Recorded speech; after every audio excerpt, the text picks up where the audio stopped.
Donc, petit rappel du programme avec en premier cet accueil présentation à nouveau de Igor qui sera à la gestion des questions et puis Frédéric qui sera à la gestion de la vidéo. Visionnage d'une première vidéo où je vais vous demander d'être vraiment présent à ce que vous ressentez, puis on la visionnera une deuxième fois pour que vous comptiez les différentes transactions. Après quoi, je vous ferai quelques rappels théoriques, principalement des rappels de ce que j'ai présenté lors de la conférence. Après, nous revisionnerons cette même vidéo et je vous demanderai de repérer les moments clés des jeux avec des arrêts sur image que je demanderai à Fred de gérer. Et puis, je vous ferai un débriefing un peu plus précis avec différents commentaires incrustés dans la vidéo. Le parent pauvre de la conférence, c'était l'art de sortir des jeux et vous présenter différents outils possibles. Donc, je prendrai le temps de faire ça avant que nous finissions la clôture. Donc, je vais passer la main directement maintenant à Fred pour qu'il puisse lancer et partager la première vidéo.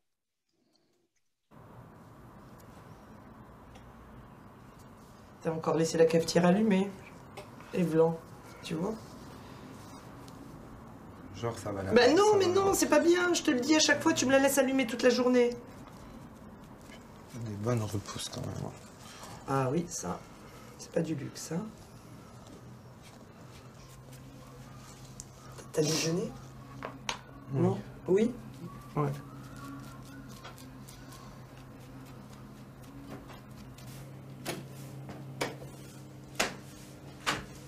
Bon, ne crie pas, hein, je les ai fait juste un peu plus en pétard.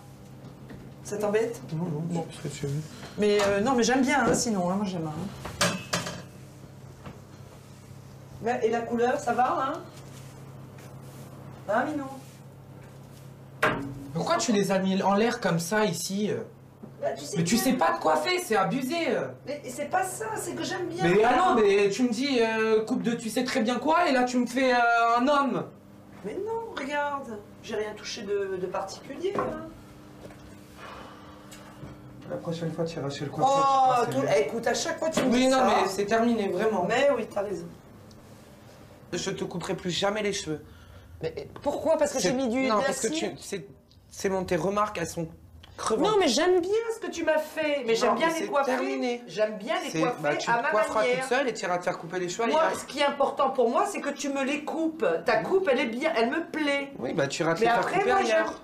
Pourquoi? Bah parce que tu me fatigues. Tu me payes le coiffeur? Non, tu te le payes toute seule. Ah Moi, je bon travaille pas, donc tu te le payes. Ah oui, c'est vrai, pardon, excuse-moi. Et à toi, qu'est-ce que je paye alors? Tout le reste? Un paquet de clopes? Un paquet de clopes? T'es sûr? Ouais. Hein? Waouh, tu me renfloues mon compte de temps en temps.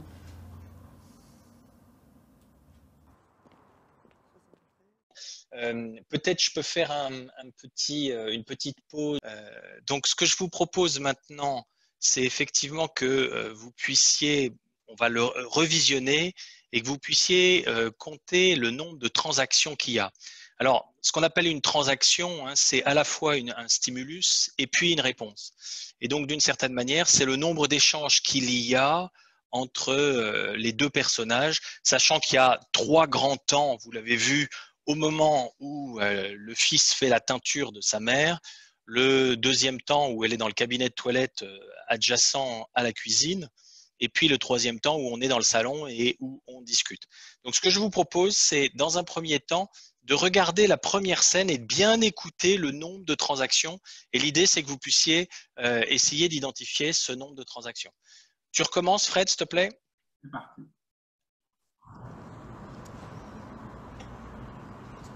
T'as encore laissé la cafetière allumée et blanc, tu vois.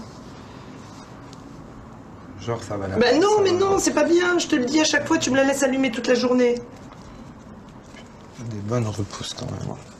Ah oui, ça, c'est pas du luxe, hein. Tu peux arrêter là, s'il te plaît, Fred? Voilà. Donc, vous voyez que dans cette première séquence, la mère commence par dire « T'as encore laissé la cafetière allumée ?» Et le fils répond « Oui, comme si ça allait l'abîmer. Et là, la mère reprend tout de suite en disant « mais je te l'ai déjà dit X fois ». Et enfin, le fils ne répond rien.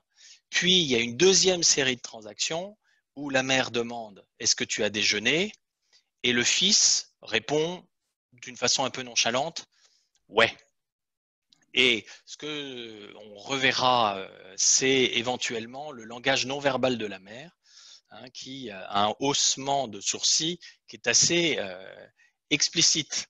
Voilà. Est-ce que tu peux nous remettre au début pour qu'on voit le nombre de transactions?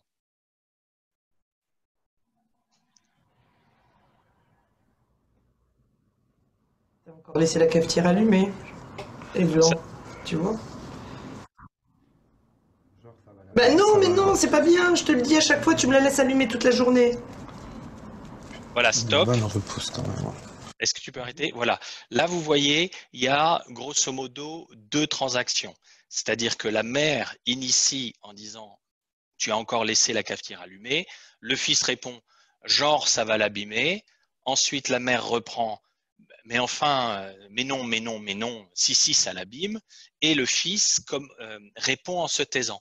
Donc là, vous voyez, il y a juste 2 transactions. Juste après, on reprend finalement les dialogues. Tu peux relancer, s'il te plaît? Et ça, c'est pas du luxe, hein. Voilà, tu peux t'arrêter ici. Voilà. Ouais. Alors là encore, il y a 2 transactions. L'une, le fils dit, il y a les cheveux repoussent bien. La mère répond, c'est pas du luxe. Elle reprend la main en disant, est-ce que tu as déjeuné? Et il répond, ouais. Voilà. Donc ici, vous avez aussi 2 transactions. On continue.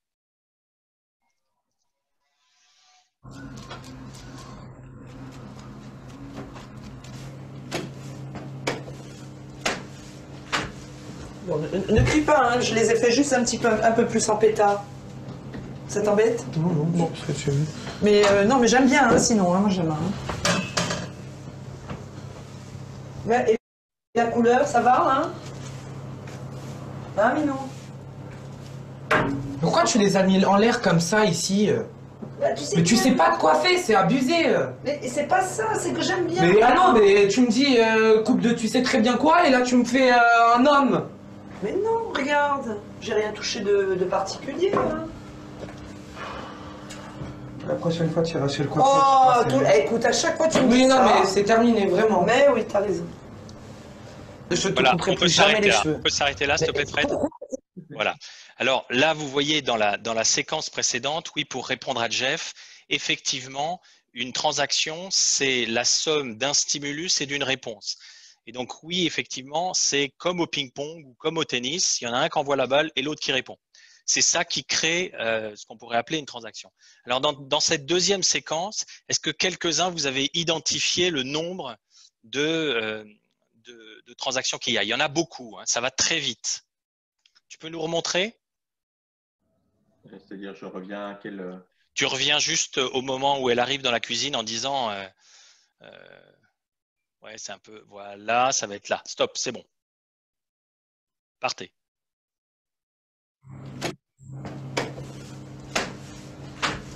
Bon, ne crie pas, hein, je les ai fait juste un peu plus en pétard. Stimulus. Ça t'embête? Non, non, non. Stimulus. Mais, non, mais j'aime bien, hein, Réponse, sinon. Hein. réponse. Mais j'aime bien. Et la couleur, ça va, hein? Hein, Minou? Pourquoi tu les as mis en l'air comme ça ici? Bah, Mais tu sais pas te coiffer, c'est abusé. Mais c'est pas ça, c'est que j'aime bien. Mais ah non, mais tu me dis coupe de tu sais très bien quoi et là tu me fais un homme. Mais non, regarde, j'ai rien touché de particulier. Hein. La prochaine fois, tu iras chez le Oh, coiffeur. écoute, à chaque fois tu me dis Oui, non, ça. mais c'est Là, terminé, stop. vraiment. Tu Mais l'arrêtes, oui, s'il te t'as plaît. raison. Tu l'arrêtes, s'il te plaît. Donc là, à partir du moment où on change on passe de la cuisine au salon, c'est une autre série. Alors, combien vous avez repéré de transactions? 7, d'autres? 15? Ouais, c'est un peu trop. 7, ouais. Alors, je vais tout de suite vous répondre. En fait, hein, je vous enverrai le fichier, il sera accessible depuis le site. Donc, vous verrez qu'il y en a 10 en fait. Hein. Je vous rappelle encore une fois qu'une transaction, c'est un stimulus plus une réponse. Et la réponse peut être silencieuse. Et donc, en fait, ça va très, très, très vite. Hein. Voilà. Alors, juste, on visionne cette séquence-là aussi maintenant. C'est reparti. Je te couperai plus jamais les cheveux. Mais pourquoi? Parce que j'ai mis du Non, parce que d'acier. c'est bon, tes remarques, elles sont crevantes. Non, mais j'aime bien ce que tu m'as fait. Mais j'aime Non, bien c'est les coiffer. terminé. J'aime bien les coiffer Bah, tu à te ma coifferas manière. toute seule et tu iras te faire couper les cheveux. Moi, ce qui est important pour moi, c'est que tu me les coupes. Ta coupe, elle est bien, elle me plaît. Oui, bah tu iras te Mais les faire après, couper moi, ailleurs. Pourquoi? Bah parce que tu me fatigues. Tu me payes le coiffeur? Non, tu te le payes toute seule. Ah Moi, je bon travaille pas, donc tu te le payes. Ah oui, c'est vrai, pardon, excuse-moi. Et à toi, qu'est-ce que je paye alors? Tout le reste? Un paquet de clopes? Un paquet de clopes? T'es sûr? Ouais. Hein? Waouh, tu me rends mon compte de temps en temps. Merci Fred. Donc ici, il y a aussi une petite dizaine de transactions. Et c'est vrai que là, vous voyez bien qu'à un moment donné, alors que le fils commence par agresser, à la fin, il se retrouve dans une soumission totale. Donc, ce que je vais faire maintenant, c'est que je vais reprendre quelques éléments théoriques. Je vais, si tu veux bien cesser de partager, Fred, pour rappeler finalement ce que sont les jeux et comment ils fonctionnent dans le réel. Hein. Alors, il faut simplement que je reparte du partage. Voilà, excusez-moi. Je partage mon écran. Tac. Voilà, c'est parti. Donc, en fait, si vous voulez, un jeu psychologique consiste essentiellement en une série de transactions où chacun des personnages essaye de satisfaire un besoin qui est très mal identifié de leur part. Et donc, on a un stimulus qui s'appelle finalement une invite symbiotique, sachant que la personne, sans en avoir conscience, cherche à satisfaire un de ses besoins. Et le stimulus est toujours une transaction ou une émission d'un message qui est social. Et il se trouve que ce message social va précisément s'appuyer sur un point faible de la personne qui répond. Et c'est comme si la personne ne pouvait pas s'empêcher de répondre au message social parce que précisément, le stimulus vient répondre à un point fragile. Du style, un point fragile, ça peut être je dois toujours être disponible ou je dois toujours satisfaire mon interlocuteur, qui correspond finalement à quelque chose qui est une fragilité d'ordre psychologique pour la personne. Et donc, ce qui se passe, c'est que le premier joueur, c'est-à-dire celui qui émet le stimulus, a juste l'intention de satisfaire son besoin. Et il se trouve que, effectivement, ne satisfaisant pas son besoin ou n'étant pas satisfait par la réponse de l'interlocuteur, eh bien, il va y avoir une forme d'escalade transactionnelle entre les parties prenantes. Et au bout d'un moment, comme le jeu n'est pas suffisamment satisfaisant en termes de stimulation et de ressenti pour celui qui a émis le jeu, eh bien, il va créer ce qu'on va appeler un coup de théâtre. Ce coup de théâtre consiste ni plus ni moins à changer de rôle. Alors que je te demandais quelque chose, tout d'un coup, je vais t'accuser d'une certaine manière parce que je considère que tu ne satisfais pas suffisamment mon besoin. Et du coup, le coup de théâtre va engendrer ce moment de confusion qui est à la fois un moment de confusion cognitif, mais aussi émotionnel. Et finalement, les deux interlocuteurs vont récupérer des bénéfices négatifs qui correspondent à des signes de reconnaissance négatifs. Et donc, ce que Steve Karpman a mis en lumière, et ça vous le connaissez tous très bien, c'est la forme la plus classique des jeux psychologiques tels qu'ils sont connus, avec finalement les trois rôles qu'on connaît bien de persécuteur, de sauveteur et de victime. Alors, la chose qui me semble tout de suite importante à dire, c'est qu'il ne peut pas y avoir de victime sans persécuteur ou de victime sans sauveteur. Et il ne peut pas y avoir de persécuteur sans victime ou de sauveteur sans victime. Autrement dit, alors qu'il y a 3 rôles dans les jeux psychologiques qui se mettent en place, en fait, il y a généralement que 2 acteurs. Et c'est la façon dont je pourrais dire ça, c'est que le persécuteur va chercher une victime, comme la victime va éventuellement chercher un persécuteur. Le sauveteur va chercher une victime, ou la victime va chercher un sauveteur. Autrement dit, le triangle dramatique, alors qu'il y a 3 rôles, se joue avec 2 rôles. Et ce qui est important, c'est que ce qui est important à comprendre, c'est que le persécuteur doit avoir une croyance, c'est qu'il a la possibilité il a la croyance qu'il est capable de faire se sentir mal son interlocuteur. Et la victime doit croire simultanément que cette même personne peut la faire se sentir mal. Et inversement, lorsque vous êtes dans un binôme victime-sauveteur, le sauveteur développe la croyance qu'il peut aider l'autre à se sentir bien, au même titre que la victime va croire que le sauveteur ou que l'autre va pouvoir l'aider à se sentir bien. Ce qui est radicalement faux, hein. En fait, c'est une représentation.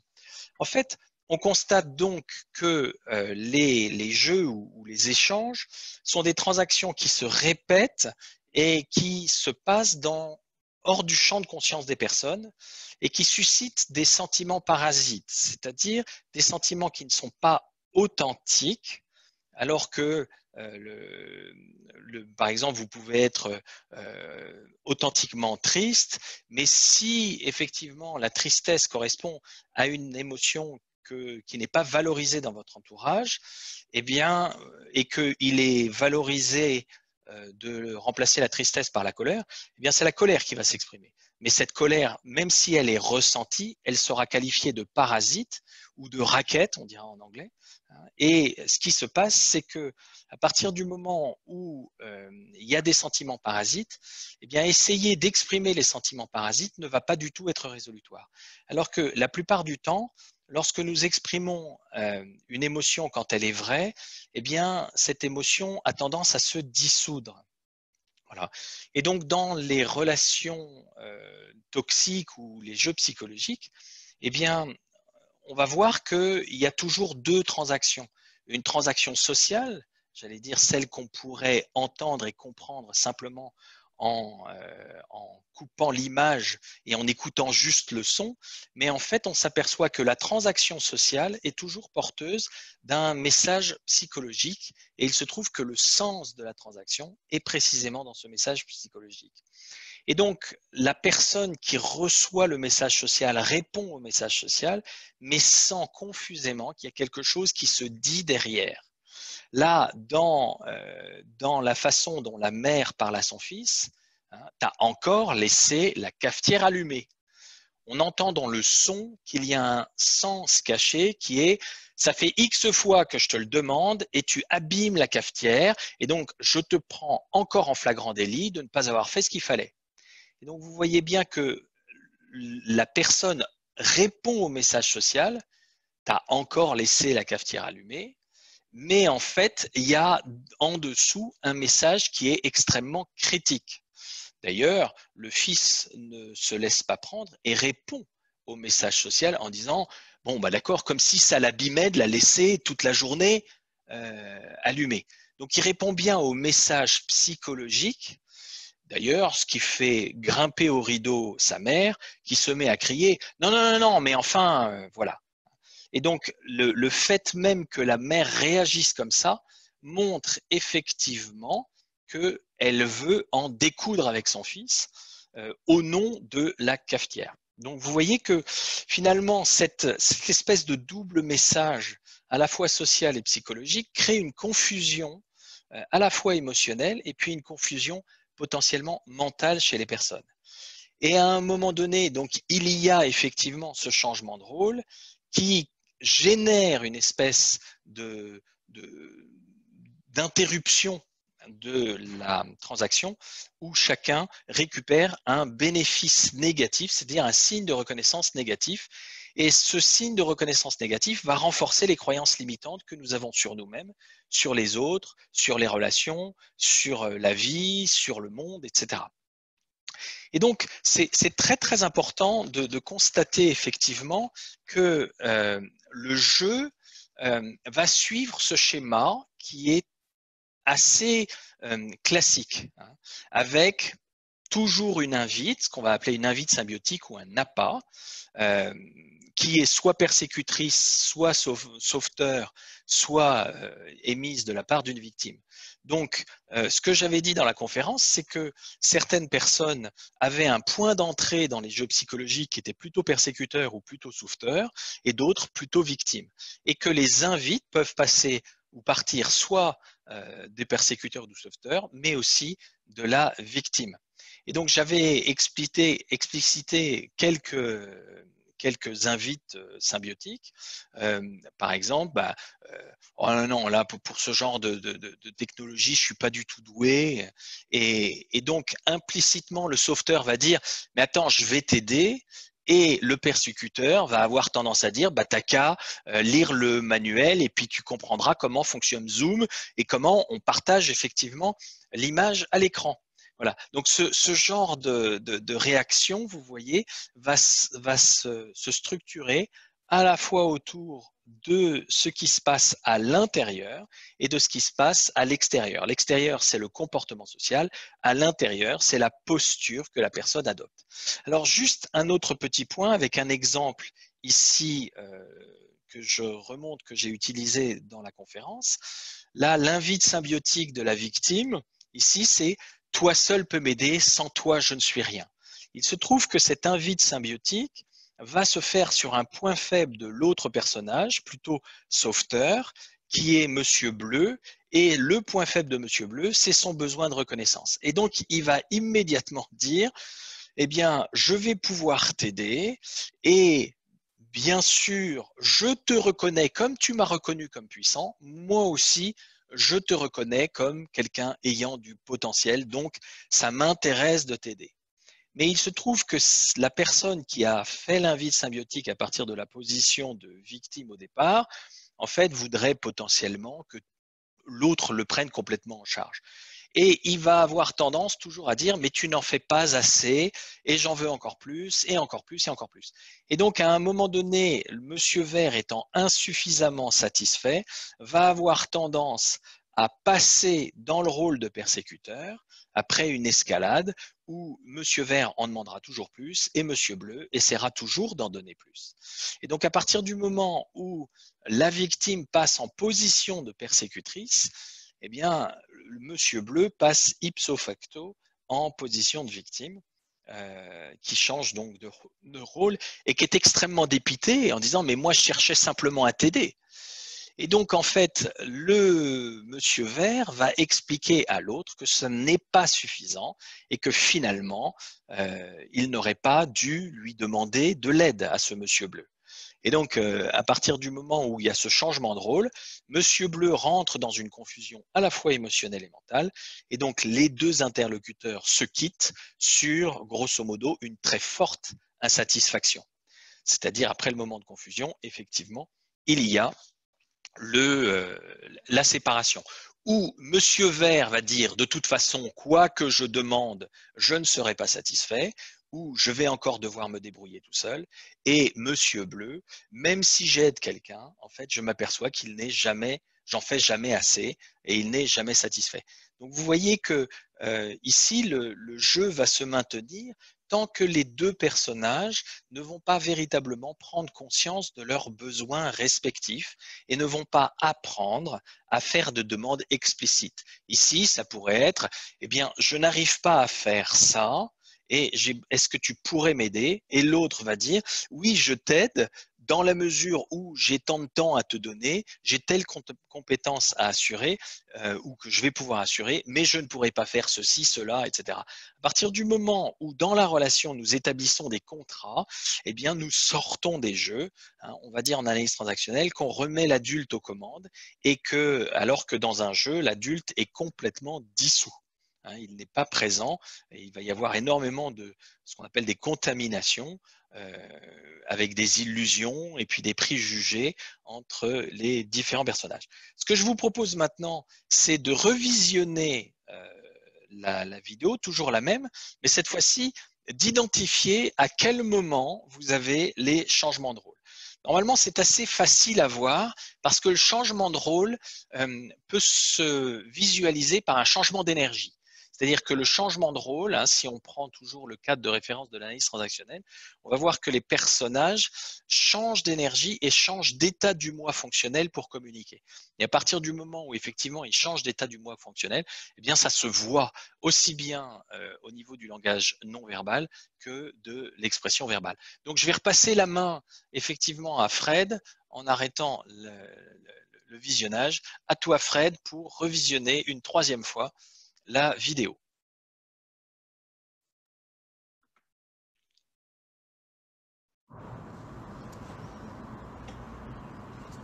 T'as encore laissé la cafetière allumée.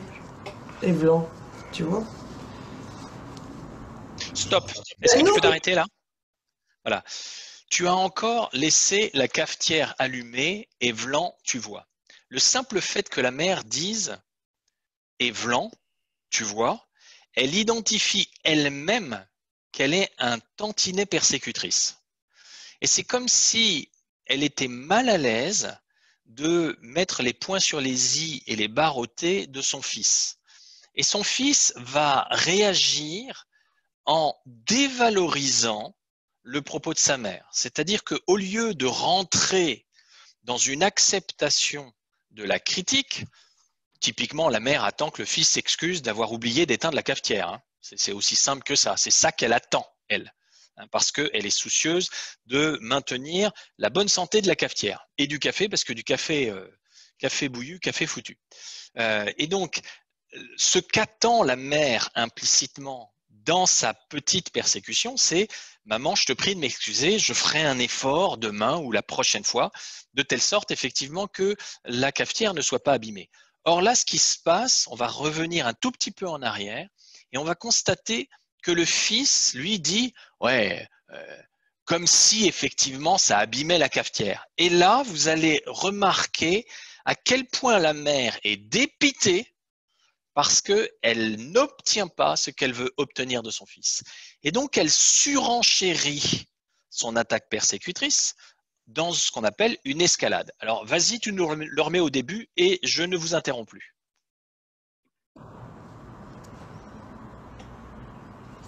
T'as encore laissé la cafetière allumée. Et blanc, tu vois. Genre, ça va la. Ben non, mais non, c'est pas bien. Je te le dis à chaque fois, tu me la laisses allumer toute la journée. Des bonnes repousses quand même. Voilà, on s'arrête là, s'il te plaît, Fred. Alors, vous voyez qu'il y a donc deux transactions. Et Vlan, tu vois, ça c'est la table persécutrice. Et le fils répond en dévalorisant l'argument, en disant comme si ça allait abîmer. Immédiatement, la mère surenchérit, mais non, mais non, mais non. Et là, en fait, le fils ne répond pas. C'est-à-dire, c'est comme s'il interrompait le jeu en ne répondant pas à la deuxième attaque persécutrice de la mère. Et donc, dans ces cas-là, on sent bien que la conversation est presque finie, mais les choses n'étant pas complètement closes, eh bien, le fils recommence une nouvelle conversation sur la base d'un constat apparemment sans jeu. Et ce qu'il dit, c'est tu as finalement des cheveux ou des racines qui repoussent bien, ce à quoi la mère va répondre, eh bien, c'est pas du luxe. Et à partir du moment où effectivement les racines repoussent, il faut refaire la teinture parce que des cheveux de toutes les couleurs, c'est pas génial. Donc on va réécouter cette partie-là et je vous interromps pas. Tu me la laisses allumer toute la journée. Des bonnes repousses quand même. Ah oui, ça, c'est pas du luxe, hein. T'as déjeuné? Non? Oui? Ouais. Stop. Alors, vous voyez qu'il dit, tu as des bonnes repousses. Oui, c'est pas du luxe. Et là, les jeux, ou plutôt les transactions sont sans jeu. On a l'impression que le message social et le message psychologique sont relativement cohérents. Et puis la mère, vraisemblablement étant insatisfaite de la réponse à propos de la cafetière, ressort une phrase qui peut paraître apparemment sans jeu. T'as déjeuné? Alors j'attire votre attention sur le fait que le fils est en jogging, peut-être encore en pyjama, que vraisemblablement on est en fin de matinée, et ça se voit pas bien à la vidéo, mais alors que le fils répond à la transaction sociale « tu as déjeuné », il répond « oui », ce que l'on ne voit pas bien à l'écran, c'est que la mère va réagir avec un haussement de sourcils qui est très évocateur, si vous voulez, de ce qui se passe comme dialogue interne. Donc vas-y, renvoie-le nous, s'il te plaît, Fred. T'as déjeuné? Non? Oui? Ouais. Là, haussement de sourcils, vous ne le voyez pas, mais quand vous verrez la vidéo, ce sera plus clair. Alors on attaque maintenant la deuxième séquence. Je les ai fait juste un peu plus en pétard. Ça t'embête? Non, parce que tu veux. Mais non, mais j'aime bien, hein, sinon, hein, moi j'aime. Hein. On va s'arrêter ici. On va s'arrêter ici. Alors, à partir du moment où elle dit ne crie pas, je les ai mis un peu plus en pétard. À votre avis, je vous pose la question, mais c'est moi qui vais répondre. À votre avis, la personne est dans quelle position? Plutôt victime, plutôt sauveteur, plutôt persécuteur? Et effectivement, c'est une invite victime. Merci Jeff. Et qui en appelle implicitement soit à un sauvetage, puisqu'elle est en position de victime, soit à une persécution. Et a priori, nous ne pouvons pas dire ce qu'elle demande. Vraisemblablement, la mère demande un sauvetage. Ce à quoi le fils va répondre à la transaction, par une transaction sociale assez simple, tu fais bien ce que tu veux. Donc, ne crie pas, je les ai mis un peu plus en pétard, eh bien, l'expression à partir d'une position de victime, mais comme c'est ne crie pas, elle a peur de se faire engueuler. Donc, effectivement, elle s'attend à ce que son fils l'engueule. Et là, il répond de façon très sobre, tu fais bien ce que tu veux.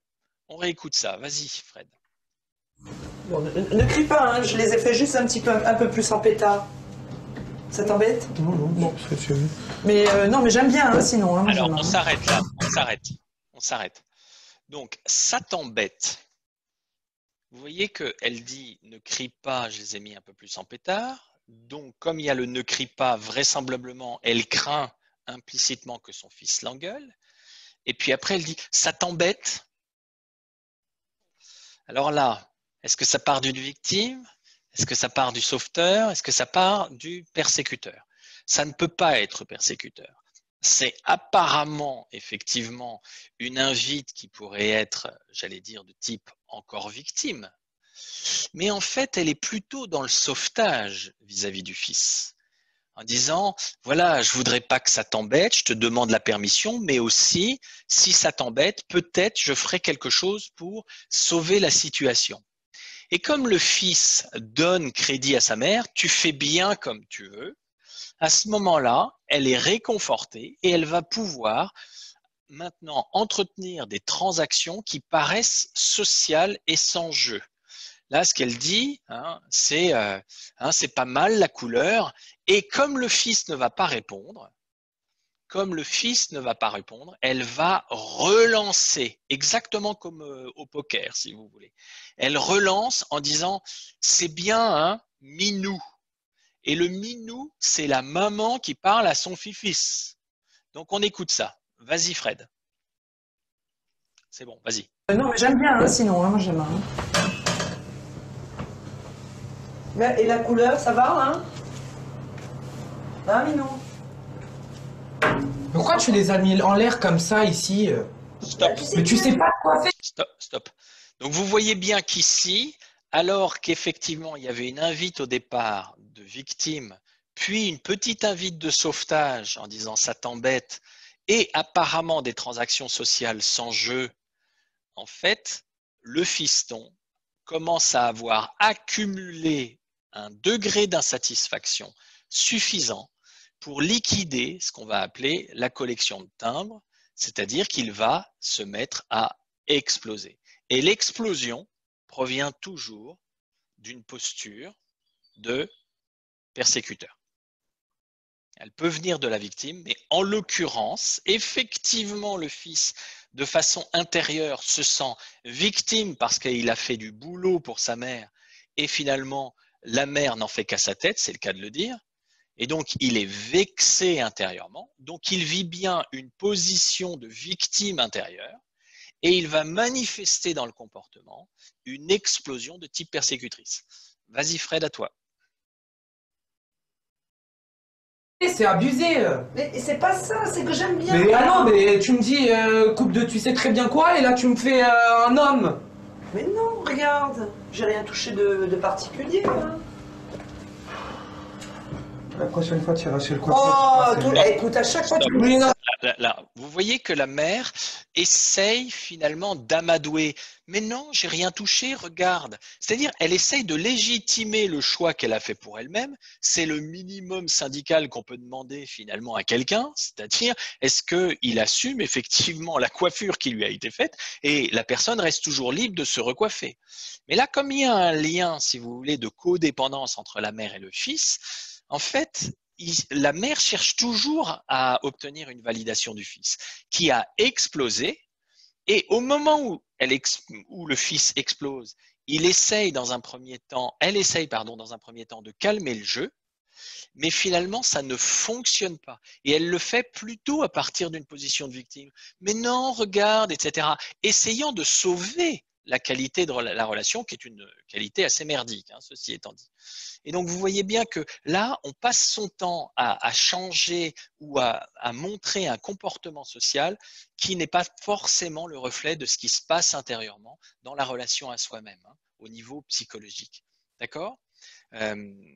Et bien sûr, hein, tout à fait, Marc, c'est vrai que ça peut ressembler à une manipulation, mais qui manipule qui? Dans un jeu, de toute façon, les deux sont des manipulateurs à leur corps défendant ou à leur conscience défendante. C'est-à-dire que dans un jeu, il y a toujours une manipulation mutuelle. Alors, on va revenir, on va continuer là. Juste un point avant de repartir. On constate que après l'explosion, la mère essaye de dévaloriser l'argument après avoir essayé de finalement maintenir la qualité de la relation. Mais non, j'ai rien fait, regarde, c'est bien. Et puis au moment où effectivement le fils continue à persécuter, cette fois-ci beaucoup plus violemment et beaucoup moins dans le ton, mais de façon très subtile en disant bon maintenant c'est la dernière fois, de toute façon je ne veux plus te couper les cheveux, vous voyez que la mère, elle, se met à persécuter parce qu'elle sent implicitement que son fils se met en posture de victime, que finalement, lorsqu'il décide de ne plus couper les cheveux, il est vraiment en présence de « je suis une victime, je n'arrive pas à satisfaire ma mère ».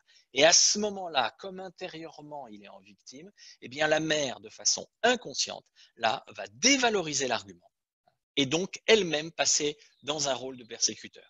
Et donc le rôle de persécuteur, c'est « oh, tu dis toujours ça, de toute façon c'est toujours la même chose ». Et en fait, il n'en est rien, tu continues à me couper les cheveux. Donc si on peut revenir un tout petit peu en arrière et écouter les différentes transactions. de particulier. Hein. La prochaine fois, tu iras chez le coiffeur. Oh, écoute, à chaque fois tu me dis Oui, non, ça. mais c'est terminé, vraiment. Mais oui, t'as raison. Voilà, stop. Je te couperai plus jamais. Stop, voilà. Cette fois-ci, c'est terminé. Et il le dit avec une voix relativement basse. D'accord ? Donc, ce qui montre à quel point intérieurement, lui, il est vexé et il est en position de victime. Et l'apparente persécution, je ne te couperai plus les cheveux, est totalement dévalorisée par la mère en disant de toute façon, tu ne dis que ça. Tu dis tout le temps ça, mais en fait, ça n'est pas vrai.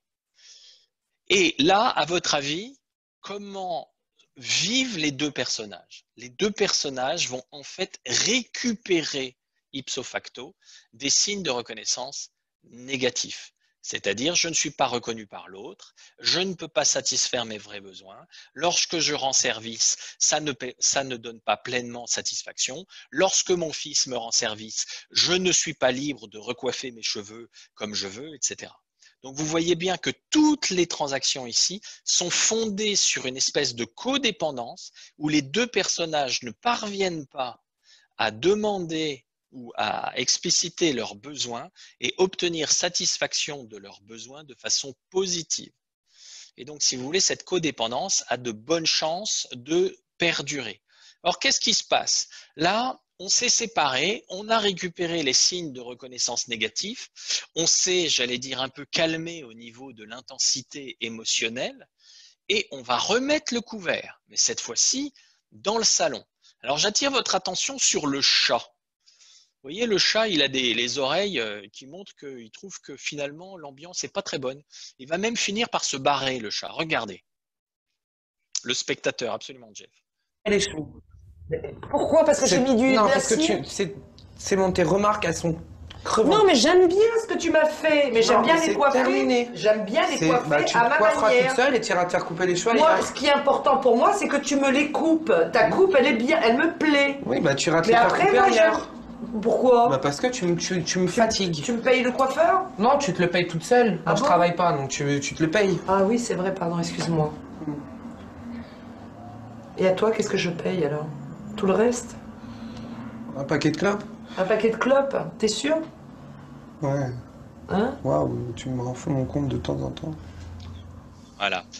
Alors, vous voyez qu'ici, c'est règlement de compte à hockey choral où effectivement le fils commence par persécuter, puis ensuite, effectivement, la mère essaye de clarifier ce qui se joue, puis elle-même, trouvant très injuste le propos de son fils, va retourner la situation en lui disant « Mon petit lapin, je te rappelle quand même que tu es à la maison et c'est moi qui paye tout. » Et donc, le fils va rentrer dans le constat de cette inégalité économique, va rentrer dans l'obligation de se soumettre. Et il y a fort à parier que pour essayer de se rabibocher, eh bien, nous recommencerons à couper les cheveux en quatre.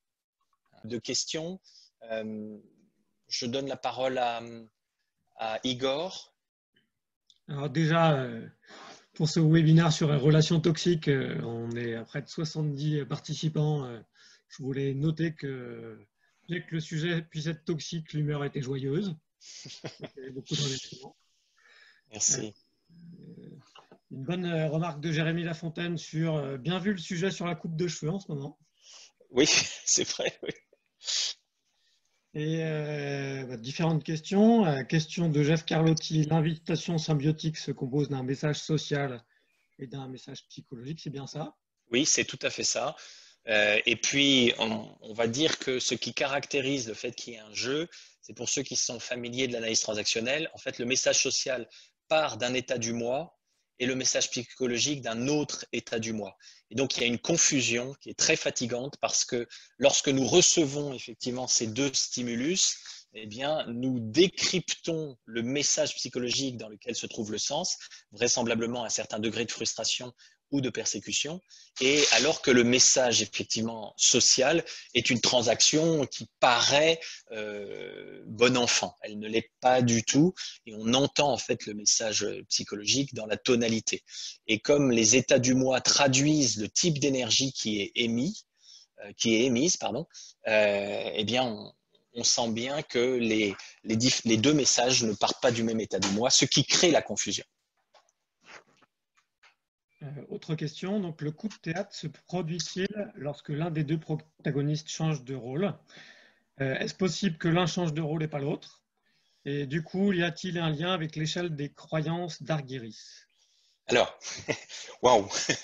Alors, si là, il y a quelqu'un qui me propose de me mettre en plein écran et je ne sais pas très bien comment on fait pour me mettre en plein écran. Est-ce que vous me voyez moi ou est-ce que… C'est à lui de gérer son affichage entre galerie et plein écran, c'est en haut à gauche, en haut à droite. C'est le mode d'affichage soit Voilà, galerie. voilà. Excuse-moi. À chacun de gérer son affichage. Ouais, d'accord, ok. Donc chacun gère son affichage. Donc ce que je disais, donc généralement quand l'un des deux joueurs se met à changer de rôle, si les personnes ne sont pas conscientes véritablement du jeu, eh bien l'autre va automatiquement changer de rôle. À partir du moment où l'un n'accepte pas de changer de rôle, à partir de ce moment-là, eh bien, c'est ce qu'on appelle croiser la transaction. L'intérêt de croiser la transaction, c'est que ça interrompt la communication. Et donc, une manière de croiser la transaction, par exemple, c'est quand il y a une invite, eh bien, l'autre ne répond rien. Donc, ne répondant rien, eh bien, ce qui se crée, c'est une interruption de la communication et c'est une interruption du jeu. Donc, si l'un des deux joueurs ne change pas d'état du moi ou ne change pas de rôle au moment du switch, eh bien, le jeu s'arrête ou s'interrompt en laissant quand même les deux protagonistes avec une certaine frustration. Celui qui jouait avec la frustration de « j'ai pas encore reçu suffisamment de satisfaction dans le jeu, donc j'aimerais continuer, mais j'y arrive pas parce que l'autre, dans son comportement, coupe le jeu », et puis l'autre sera quand même un peu fâché en disant « j'ai quand même encore l'impression de m'être fait avoir ». Donc, si nous ne changeons pas de rôle au moment du switch, ça interrompt le jeu, mais ça génère quand même la récupération de signes de reconnaissance négatifs. Autre question? Peut-être sur le lien avec l'échelle des croyances d'Argyris. Ah oui. Alors, ce qui se passe, c'est que l'échelle des croyances, c'est pas l'échelle des croyances, c'est l'échelle des inférences d'abord, d'Argyris. Et c'est important de ne pas confondre l'un avec l'autre. Il se trouve que cette échelle met en lumière la façon dont nous jugeons ce que nous sélectionnons comme stimulus ou comme élément dans l'environnement. Si je dis par exemple, ce sac est lourd, dans ces cas-là, j'émets un jugement sur le poids du sac que je porte. Mais personne ne sait le poids exact du sac. Autrement dit, je suis dans une inférence. C'est-à-dire, je pose un jugement sur ce qui pourrait être une observation. Ici, ça n'est pas une observation. Ici, c'est je juge que le sac est lourd. Mais si je dis ce sac a 3 kilos ou pèse 3 kilos, à partir de ce moment-là, je suis dans une observation. Donc, ce que Argyris a essayé de mettre en lumière, c'est que il y a, quand nous sélectionnons l'information qui nous stimule dans l'environnement, que ce soit des conversations ou que ce soit l'observation d'un fait, de la température qu'il fait, etc. Quand je dis « Oh là là, il fait encore mauvais aujourd'hui, j'en ai marre qu'il pleuve », on pourrait très bien dire « il pleut ». Vous voyez qu'à partir du moment où la personne exprime ce qu'elle ressent à propos de la pluie, eh bien, ça veut dire qu'elle considère que la pluie est quelque chose qui n'est pas bien. Donc, elle émet un jugement. Et donc, ce qui se passe, c'est que dès lors que nous émettons un jugement, nous avons des ressentis qui sont associés. Et donc, l'échelle d'Argyris montre comment, finalement, ce que nous sélectionnons comme information et le jugement que nous posons sur les informations que nous sélectionnons va venir confirmer un certain nombre de croyances et va nous amener à agir comme ceci ou comme cela. Et donc, c'est très important de comprendre, en fait, que alors que nous avons un stimulus qui est extérieur, nous allons finalement éprouver une sensation ou une perception que nous allons juger en fonction de nos critères, de ce qu'on va appeler nos valeurs, mais qui s'appellent aussi les critères en PNL. Et donc, ce critère va nous amener à dire c'est bien, c'est pas bien, et on va développer du coup un comportement. Donc, en fait, pour répondre en une phrase à la question, l'échelle d'inférence d'Argyris n'est pas directement en lien avec les jeux psychologiques, mais on peut créer un lien. Mais en tout état de cause, il ne s'agit pas d'appeler ça l'échelle des croyances, parce que la croyance est une des 5 étapes de l'échelle d'Argyris. Voilà. Merci pour cette très bonne question. Toutes les questions sont bonnes, mais celle-là, elle était un peu délicate, dans la mesure où, dans la formulation, ce n'est pas l'échelle des croyances, c'est l'échelle d'inférence. Autre question, donc que la réponse au niveau social ou psychologique, elle est de toute façon non satisfaisante pour celui qui l'initie. Absolument, absolument. Puisque Et ça, c'est normal, puisque le message psychologique, c'est une façon de faire avaler la validate du message le message social est une façon de faire avaler la validate du message psychologique. Or, si on répond au message psychologique, d'une certaine manière, on satisfait celui qui initie le message psychologique. Mais en fait, ces relations sont extrêmement toxiques parce qu'elles ne reposent pas sur une expression authentique de ce qui se passe à l'intérieur des personnes. Et donc, c'est ça qui est épuisant. C'est que les personnes, finalement, émettent des messages psychologiques qui sont le vrai sens au travers de messages sociaux qui ne partent pas des mêmes états du moi. Donc, l'autre peut répondre au message social, mais voudrait qu'on réponde au message psychologique, mais c'est toujours dans un jeu de persécution ou de victime ou de sauvetage et de victime. Et du coup, finalement, personne n'est satisfait. Ni le persécuteur, ni la victime, ni le sauveteur. Alors, du coup, ça me permet de rebondir sur la question d'Anne-Cécile. Quels sont les besoins que chacun cherche à satisfaire? Alors, ça, c'est extrêmement important et ça va être extrêmement fonction des personnes. Ce qui est important, c'est que pour sortir d'un jeu psychologique, ça va être vraiment, vraiment essentiel, c'est qu'il faut que la personne qui joue prenne conscience de ses propres besoins. Alors, ce qu'il y a bien, c'est que les théoriciens ont quand même bossé sur le sujet et ils nous ont proposé un certain nombre de grilles de besoins. Alors, vous connaissez tous les besoins d'Abraham Maslow, avec des besoins de sécurité ou des besoins physiologiques, puis des besoins de sécurité, des besoins d'appartenance, des besoins finalement de développement, d'épanouissement, voire jusqu'à des besoins d'ordre spirituel. Mais on peut aussi prendre, par exemple, les besoins qui sont mis en lumière par le cadre de référence de l'analyse transactionnelle. Là, on va en avoir 9. Donc, il y a le besoin de stimulation, on va avoir le besoin de reconnaissance, le besoin de structuration, le besoin de positionnement, le besoin de contact physique et de sexualité. Berne, sur le tard, a ajouté un 9e besoin qui est la compulsion à satisfaire son scénario. Alors là, on peut dire que c'est finalement un besoin qui est un peu tordu. On peut prendre aussi d'autres cadres de référence, comme par exemple la communication non violente, où vous allez retrouver par exemple un besoin qui n'est pas cité, comme le besoin de récréation, aussi des besoins spirituels. Vous allez pouvoir prendre aussi le cadre de référence de la ProcessCom, où vous allez retrouver par exemple le besoin de satisfaire la reconnaissance de ma personne ou la stimulation sensorielle, ou encore j'ai besoin que le temps soit très structuré, ou j'ai besoin que mes convictions soient reconnues, ou j'ai besoin de solitude, j'ai besoin de contact connivant, etc. Donc en fait, on va disposer d'un certain nombre finalement de cadres de référence pour expliciter ces besoins. Mais les cadres de référence, si vous voulez, ça ne dispensera pas chacun de prendre conscience de ses propres besoins. Et lorsque nous initions un jeu, et ça c'est assez important à comprendre, c'est que implicitement, nous avons la croyance que nous ne pouvons pas satisfaire positivement ces besoins. Alors, vous voyez, d'une part, on ne les a pas bien identifiés, et d'autre part, on a la croyance plus ou moins consciente qu'on ne peut pas satisfaire positivement ces besoins. Tout va bien dans le meilleur des mondes. Donc, en fait, je pourrais dire de façon simple, les jeux sont surtout l'expression d'une pauvreté de relation à soi et d'une indigence de la relation de qualité à l'autre. Et éventuellement aussi une pauvreté de la relation à la nature. Voilà. De temps en temps, de prendre une bonne respiration, de méditer un peu sur ce qu'on peut contrôler et ce qu'on peut ne pas contrôler ou ce qu'on ne peut pas contrôler. Dans cette période de confinement, c'est important, eh bien, va permettre justement à ce qu'il y ait un peu moins de désastres, quoi.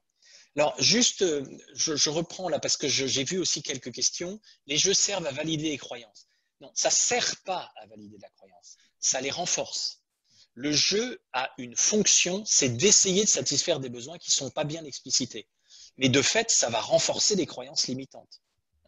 Et donc, lorsque les personnes sont prises dans un jeu psychologique, on a tendance à croire que le jeu est toujours causé par l'autre, mais il ne peut pas y avoir de jeu si les deux joueurs n'ont pas de points faibles. Si vous voulez, les gens qui sont très bien dans leur peau, qui savent satisfaire leurs besoins de façon positive, qui sont dans une relation riche vis-à-vis des autres, ne seront pas des candidats d'une certaine manière à la maladie des jeux psychologiques.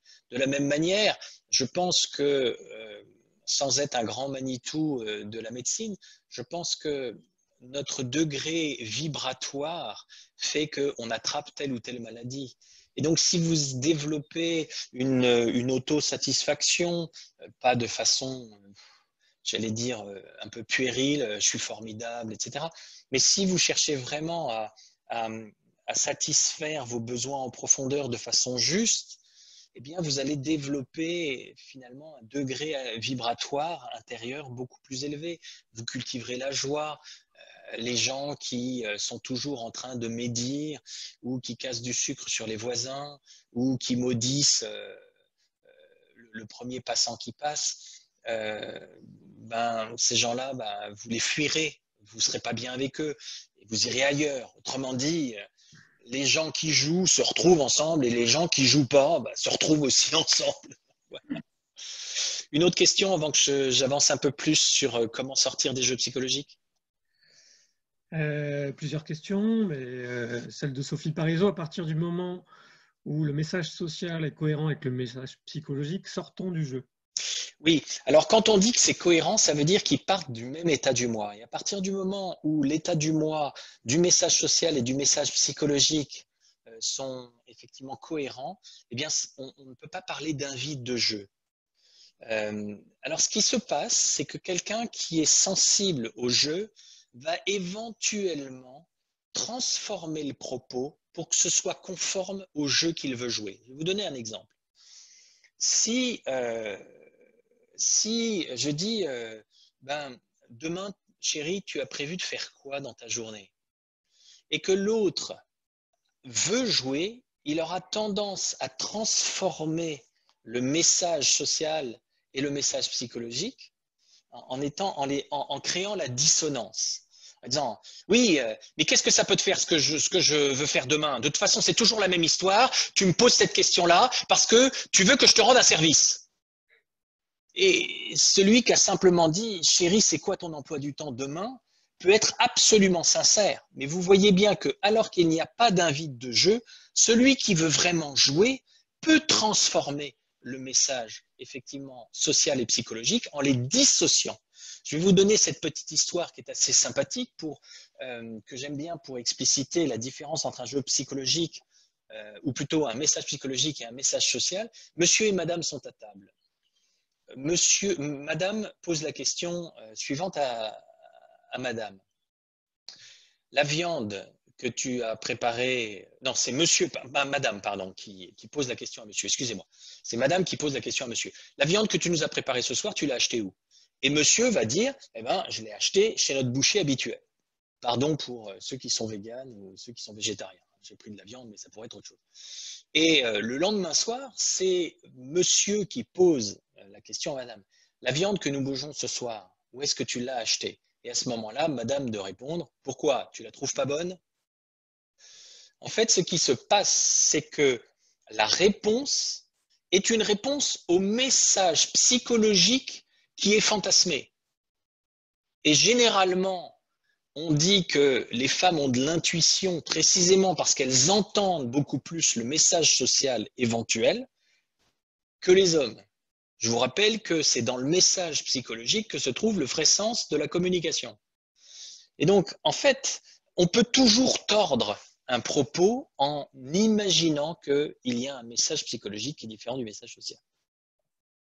Mais quand généralement ils sont de même nature ou ils partent du même état du moi et que l'autre ne veut pas jouer, il n'y a pas de raison qu'il y ait un jeu. Et les personnes communiquent de façon saine. On fait maintenant à nouveau une petite pause pour voir ce qui se passe pour passer du triangle dramatique, persécuteur, sauveteur, victime, au triangle positif, ou triangle de la compassion, comme l'appelle Cartman. C'est OK? Donc, je vais reprendre la main et repartager l'écran après que j'aurai relancé. Voilà. Partager mon écran. C'est parti. Alors, sortir des jeux psychologiques. Sortir des jeux psychologiques, c'est d'abord se donner des permissions. C'est vraiment très très important qu'on apprenne à se donner des permissions. En fait, notre éducation a beaucoup fonctionné autour de tu n'as pas le droit de faire ça et tu as le droit de faire ça. Tu n'as pas le droit d'être ça et tu as le droit d'être ça. Et donc, l'analyse transactionnelle qui vise fondamentalement à comprendre ce qui se joue dans les transactions et à permettre aux personnes de sortir d'une manière pas positive de satisfaire ses besoins, a établi, si vous voulez, une dizaine de droits qu'il faut se donner. Le premier, c'est est-ce que je me donne le droit d'exister? Est-ce que je me donne le droit d'avoir des sensations et des sentiments, d'être sain, d'être proche, d'appartenir, d'être moi-même, d'avoir mon âge, de réussir ou d'être heureux? Le premier travail que je fais faire quand je fais de l'accompagnement avec les personnes et que je vois qu'elles souffrent d'un jeu psychologique à l'intérieur de leur boulot, de leur job, eh bien, je commence non pas par critiquer celui avec qui la personne met en place des jeux, ça je ne le fais pas, j'essaie de regarder si la personne se donne le droit d'être ce qu'elle est, telle qu'elle est, et si elle peut envisager de s'apprécier là où elle en est. Une des croyances fondamentales de l'analyse transactionnelle qui est extrêmement positive, c'est de dire, eh bien, quel que soit notre stade de développement, on est bien là où on en est. C'est-à-dire que comme on est dans un cheminement, il n'y a pas à dire ici c'est bien et ici c'est pas bien. Quand vous partez en vacances pour aller de Paris sur la Côte d'Azur, vous n'allez pas dire une fois que vous arrivez à Valence, ah ben là c'est pas bien. Si, c'est bien, c'est sur le chemin. C'est pas fini, mais c'est sur le chemin. Et donc, très souvent, les personnes commencent par se juger en disant « je ne suis qu'à Valence, je voudrais être à Nice déjà et je n'y suis pas ». Et donc, je commence par faire ce travail de « regardons si vous vous donnez ce droit, ces droits-là ». Et là, il y a du boulot. Hein. On peut faire vraiment des choses, hein, juste avec ça.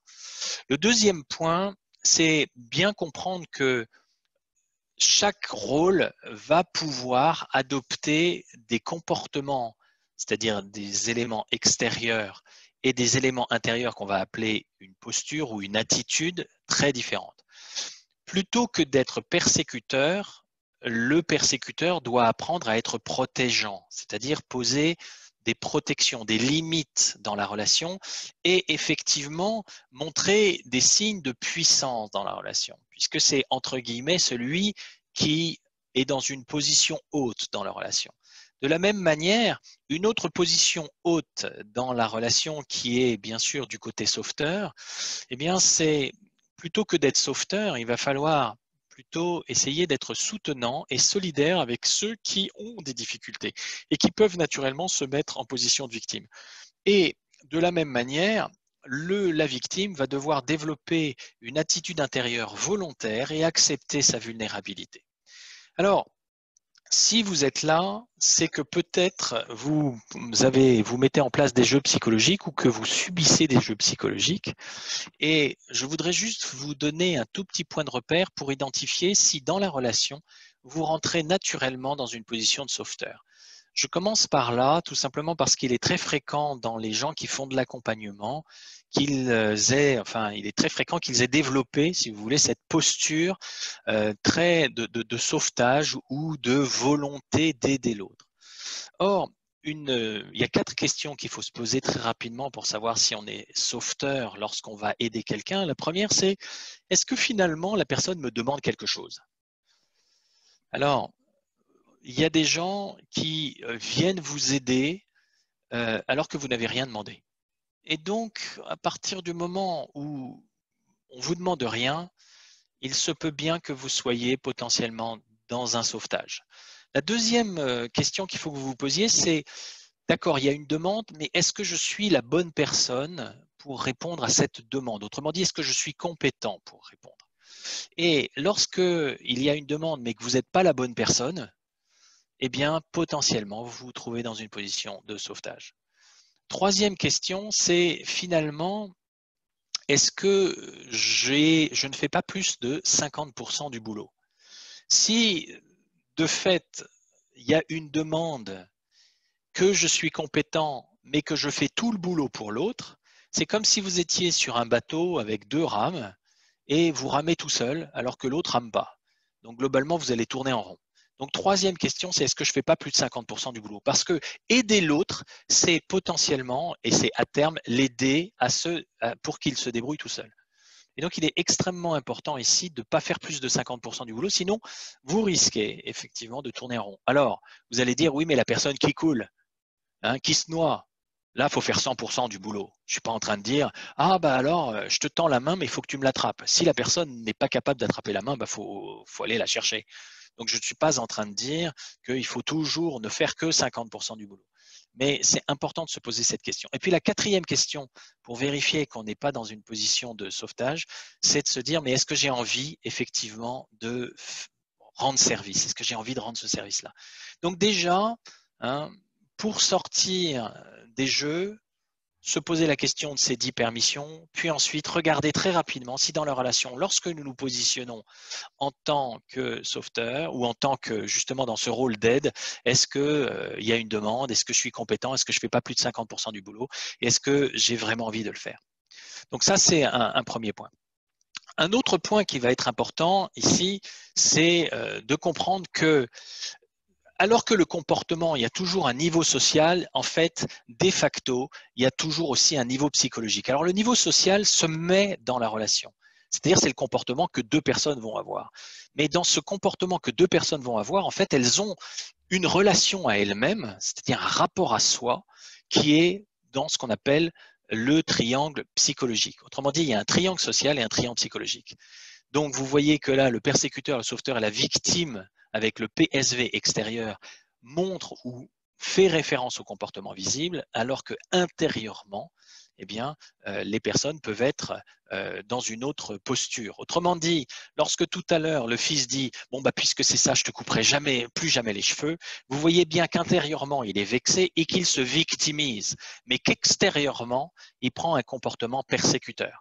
Donc, il y a toujours, si vous voulez, la dualité ou les deux choses du comportement extérieur et de la posture intérieure. Et en plus de ça, pour ne rien arranger, il y a des éléments qui sont complètement inconscients. Ici, c'est ce qu'on appelle le scénario.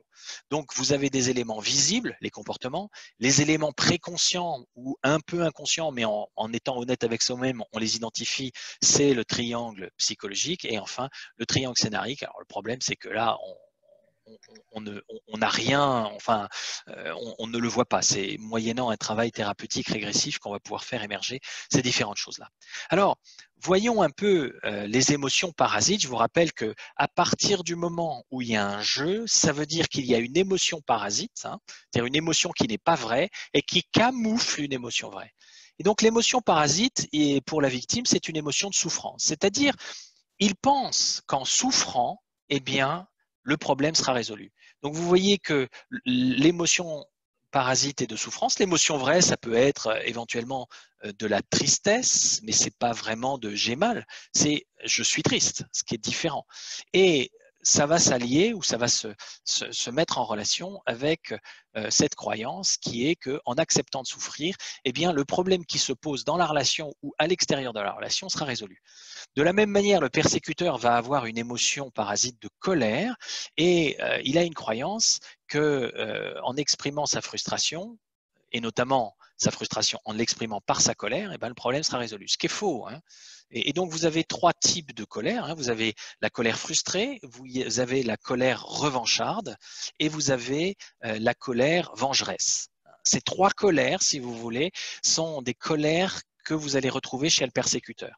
Donc, lorsque vous voyez quelqu'un qui est en persécution, essayez vite d'identifier s'il s'agit d'une colère frustrée, d'une colère persécutrice ou vengeresse, ou d'une colère velléitaire, je dirais, hein, revancharde, on va dire.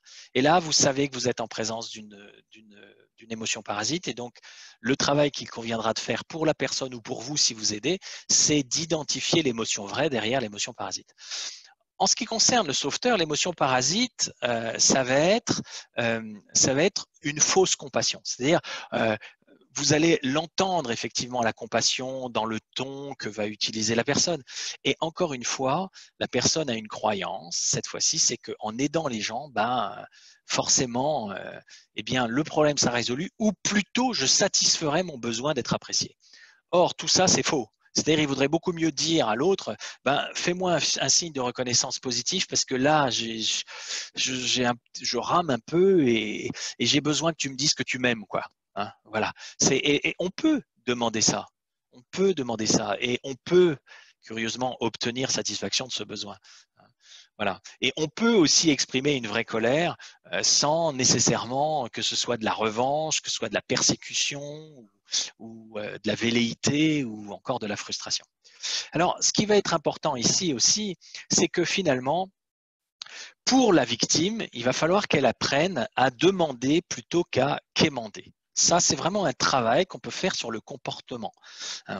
Alors, le quémandeur, c'est « s'il te plaît, tu pourrais quand même m'aider, tu vois, j'ai vraiment du mal ». Vous entendez dans le gémissement qu'il y a effectivement, non pas une demande, mais une manière de quémander. De la même manière, donc, il s'agira d'aider l'autre à dire « mais quelle est ta demande ?» Et en fait, la demande doit correspondre à quelque chose qui est proche de l'expression du besoin. Et donc, quand vous allez aider l'autre à formuler sa demande, vous allez forcément aider l'autre à identifier son besoin. Or, pour identifier son besoin, il faut que la personne identifie ce qu'elle ressent. Or, si elle ressent simplement des émotions parasites, ben, ça va être une voie sans issue. Ça va être un piège. Et donc, vous voyez bien le lien que fait la communication non violente, hein, qui est très riche. C'est que on va voir effectivement qu'on peut faire une demande en fonction d'un besoin qui lui-même s'explicite par rapport à un ressenti. Et le ressenti vient de ce que la personne observe. Et donc, pour aider quelqu'un à faire une demande, vous poserez les questions suivantes comme « mais qu'est-ce que tu observes ?»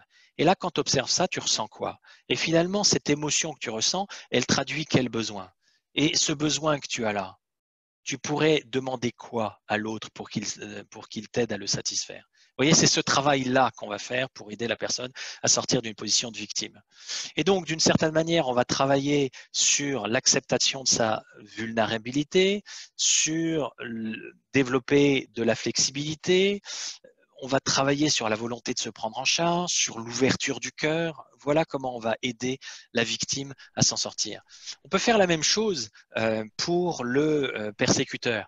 Et là, on va lui dire, mais finalement, tu es en colère contre quoi? Et finalement, est-ce que tu peux exprimer une vraie colère?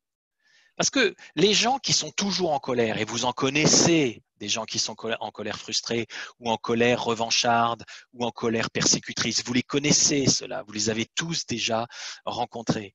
Et en fait, qu'est-ce qui se passe? Eh bien, ils créent le vide autour d'eux. C'est-à-dire que finalement, tout le monde les quitte. Et ils en payent vraiment les frais de cette colère qui n'est pas vraiment exprimée. Et donc, le travail à faire avec ces personnes-là, c'est « mais tu es en colère de quoi? Par rapport à quels critères? Par rapport à quelles valeurs ?»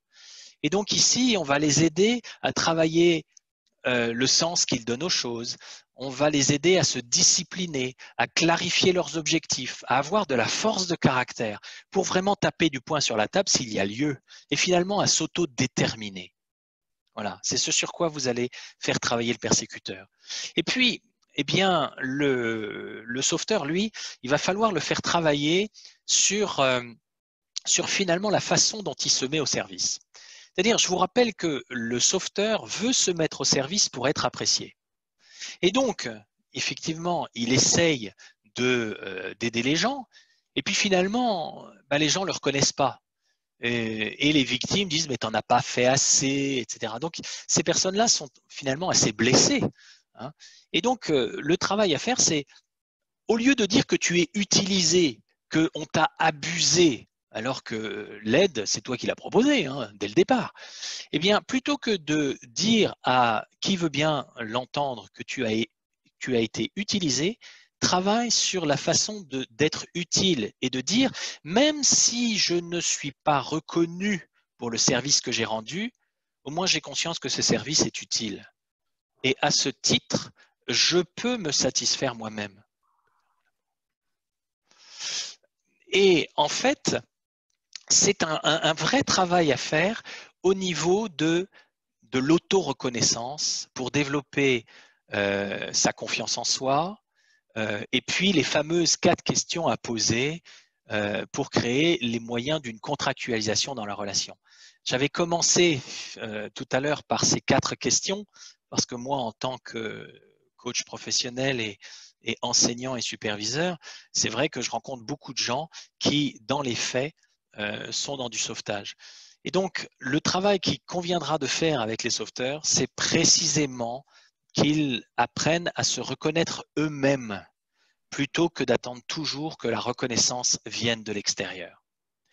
Et il conviendra de faire travailler ces 3 grands rôles dans une approche qu'on appelle en PNL l'approche 3H.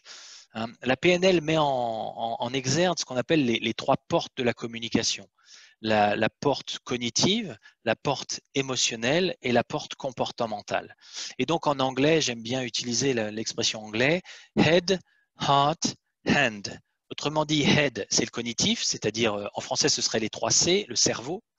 Heart, c'est effectivement être conscient de ce qu'on ressent, donc les émotions. Donc ici, ça va être le cœur en français, hein, le 2e C. Et le 3e C en français, ce sera le comportement. Et le 3e H en anglais, c'est hand. C'est-à-dire qu'est-ce que tu fais de tes mains, quoi. Qu'est-ce que tu mets en œuvre. Et donc ce travail, si vous voulez, à la fois d'acceptation de sa vulnérabilité, de l'autodétermination ou de l'autoreconnaissance, eh bien, doit se travailler au niveau cognitif, au niveau émotionnel et au niveau comportemental. Donc, pour vous-même ou pour l'autre, si vous aidez l'autre à sortir de relations toxiques, eh bien, c'est de dire, mais là, qu'est-ce que tu penses? À quoi tu penses quand tu mets en place ce jeu psychologique? Et qu'est-ce que tu ressens? Et comment tu te comportes?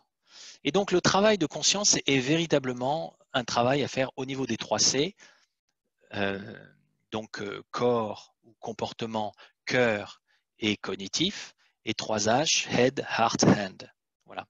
Et du coup, lorsque vous commencez à vous soigner des relations toxiques, ce qui va être important, c'est de prendre conscience que vous êtes fragile, un peu comme un radiateur que vous avez repeint avec de la peinture à l'huile. La peinture à l'huile, elle met au moins 24 heures à sécher.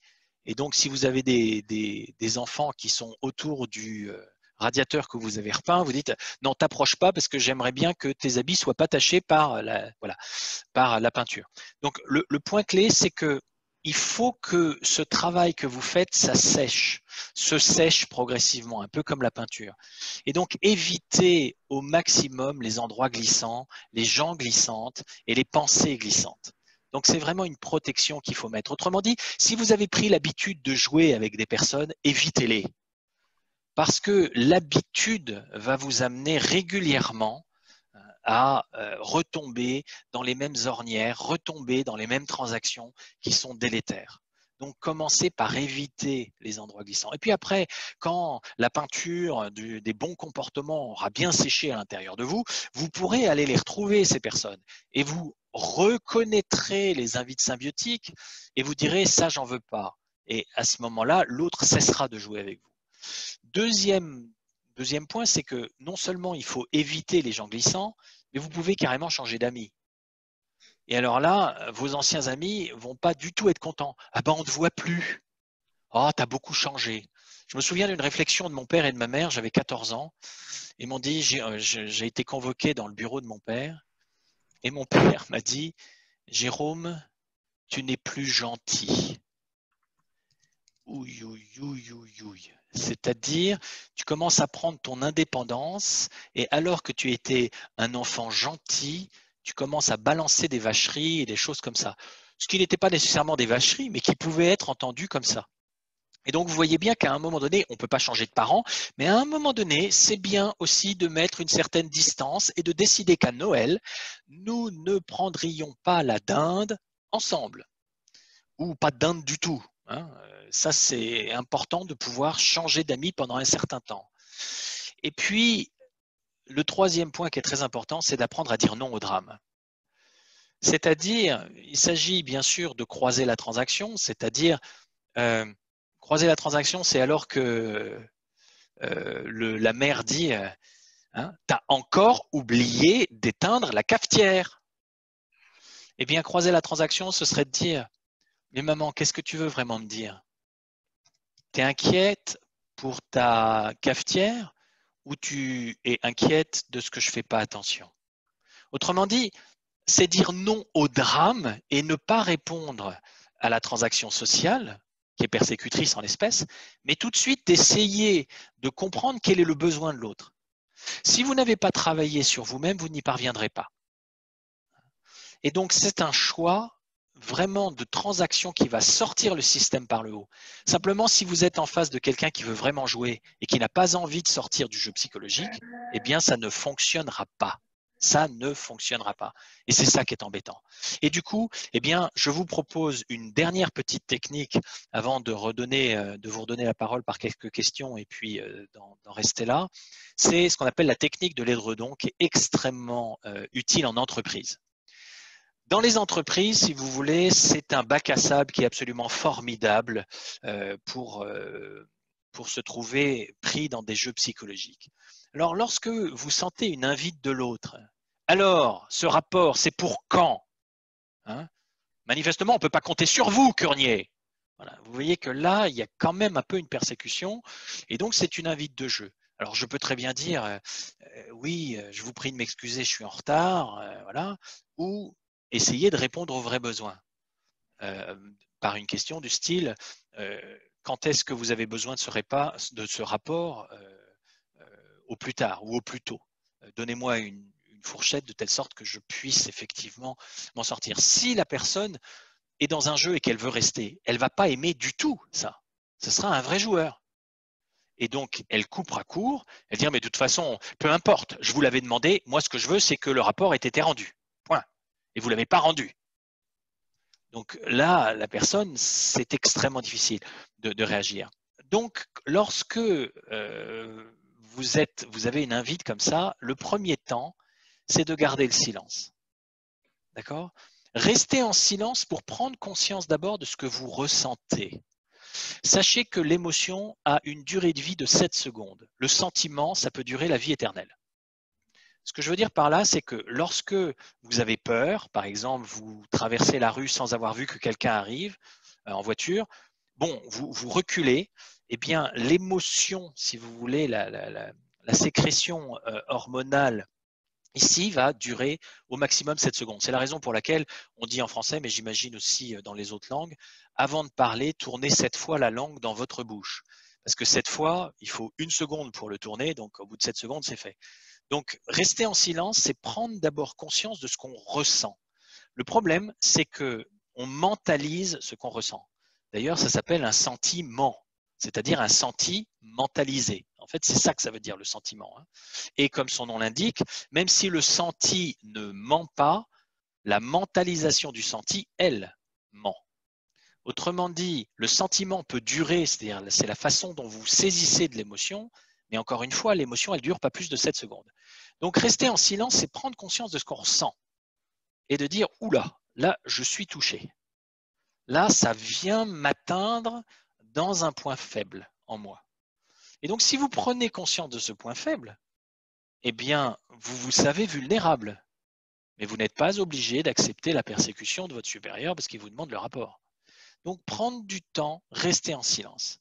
Le deuxième temps de cette technique de l'édredon, c'est de poser des questions en miroir ou des questions factuelles ou des questions de contexte. Une question de contexte, ça peut être très simple, c'est « mais qu'est-ce qui fait que vous me posez cette question là maintenant ou que vous me dites que j'ai encore pris du retard ?» C'est-à-dire, ça doit arriver à un moment précis. Ben oui, je dois le rendre demain au client et je voulais le relire ce soir ou avant ce soir et je ne voulais pas emporter du travail pour lire le rapport que je vous avais demandé la semaine dernière et donc je suis terriblement frustré parce que vous ne me l'avez toujours pas rendu. Voilà. Et vous voyez bien que la personne va contextualiser le fait qu'il y ait une persécution. C'est très très puissant et il y a fort à parier qu'à ce moment-là, la personne va pouvoir éventuellement, si elle n'est pas joueuse, exprimer ce qu'elle ressent. Et donc, ici, le troisième temps, ça va être précisément de métacommuniquer. Alors, il y a 2 choses pour métacommuniquer. Métacommuniquer, ça veut dire parler de la façon dont on communique. Ça, c'est le premier point de la métacommunication. Et le deuxième point, c'est parler de ce que l'on ressent à propos de la communication. Alors, vous pouvez vous amuser à vous dire, bah dis donc, pour que vous débouliez comme ça dans mon bureau, vous devez être vachement stressé. Si vous balancez une phrase comme ça, eh ben, votre interlocuteur, il ne va pas être du tout content. C'est-à-dire, c'est comme si, devant tout le monde, vous le déshabilliez de telle sorte que tout le monde puisse voir la couleur de ses sous-vêtements. Ça ne se fait pas.